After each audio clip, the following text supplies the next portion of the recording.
want you to think back to the time you hit rock bottom. Like, really hit rock bottom. Barely anything could console you. Every day going to sleep haunted by thoughts that no mind should ever bear. That place to me is an inevitability. It's one that every single one of us will find ourselves in one way or another. I know I have, and maybe you even still are.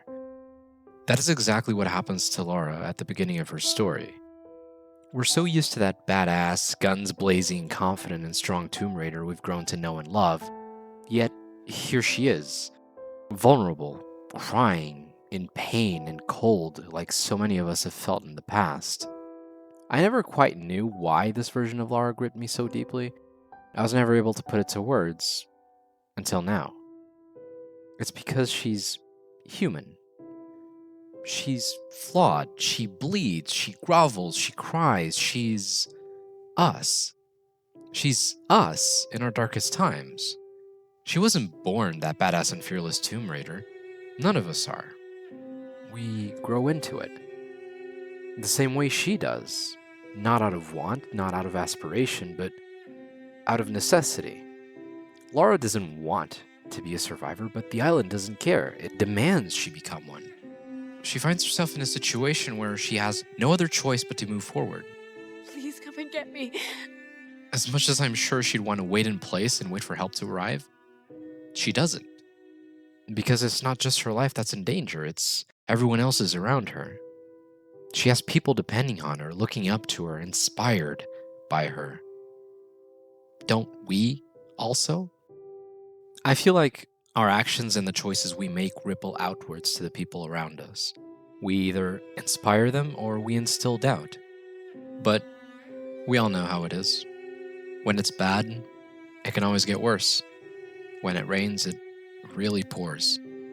As deep as the cave Lara fell into may be, she hasn't hit her deepest point. Not yet. A man forces her hand. She's fighting for her life. She has no other choice but to point that gun right at him. Right up until the moment she pulls the trigger. As the blood hits her face, she's broken. She knows she crossed a line. But not from weak to strong, but from innocent to awake. It's at this moment in time where she realizes that no one is coming to save her, and it makes her sick. It makes her stomach churn. As unfair as her situation may be, Lara doesn't make excuses. And neither does she look for help anymore. She becomes the help.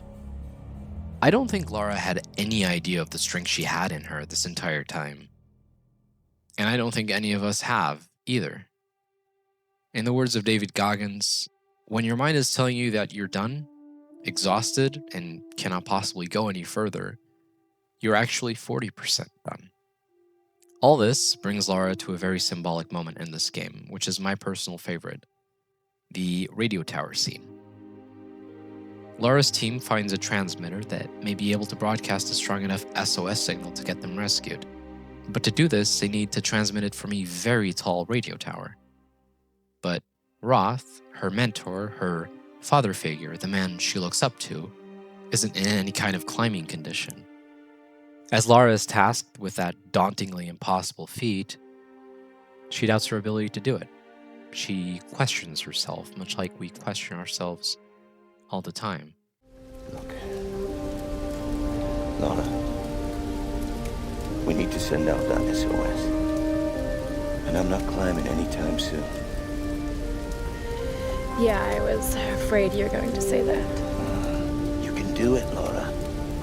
After all, you're a Croft. I don't think I'm that kind of Croft. Sure you are. We look at a task of this magnitude and we're immediately overwhelmed. So, she approaches it the only way she knows how. One step at a time. Something so simple and easy to do, yet something so many of us forget. She's not special. She has no training. She's injured and terrified. The wind is howling and it's freezing. The structures beneath her are creaking and crumbling, and yet she finds it in her to make that climb. In this very moment, she's not just climbing that radio tower, she's finally climbing out of that hole she found herself to be at the beginning of her story. She's all of us, breaking free from her innocence, out of her fears, and most importantly, out of that mental block that imposes limitations on herself.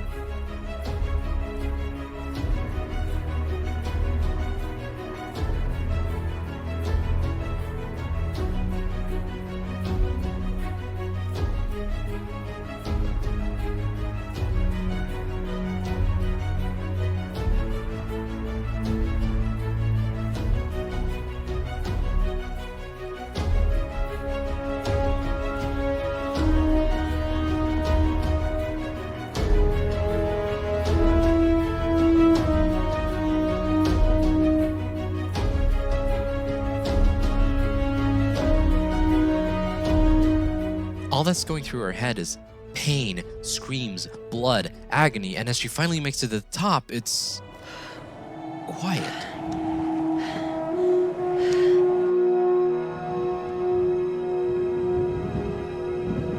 It's strangely quiet and peaceful, almost as if all her worries had instantly vanished. Both we, the player, and Lara finally get a chance to breathe. And as Lara gets that SOS signal out, her team cheers. And for a moment, so do we. Mayday! Mayday! This is Lara Croft of the Endurance. We are stranded on an island in the Dragon's Triangle. We need help and medical supplies. Please respond. Come on. Mayday! Mayday! This is Lara Croft of the Endurance. This is aircraft Nautilus 177 Alpha. Searching for you since the distress call from your vessel. Almost given up hope. So had we. Got your approximate position, but we could sure use a visual. I'll figure something out. We'll be heading your way soon. Out. Lara Croft, you are my hero! What we don't know is that we're not just cheering because she got that signal out. We're cheering because we just witnessed the birth of the Tomb Raider.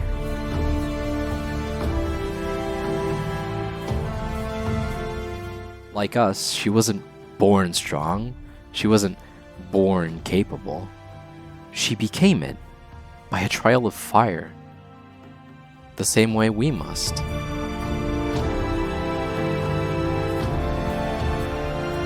One painful step at a time.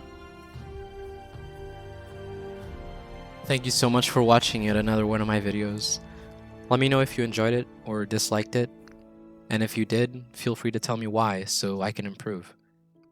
Thank you so much for all the support lately. And I'll catch you in my next one. Take care.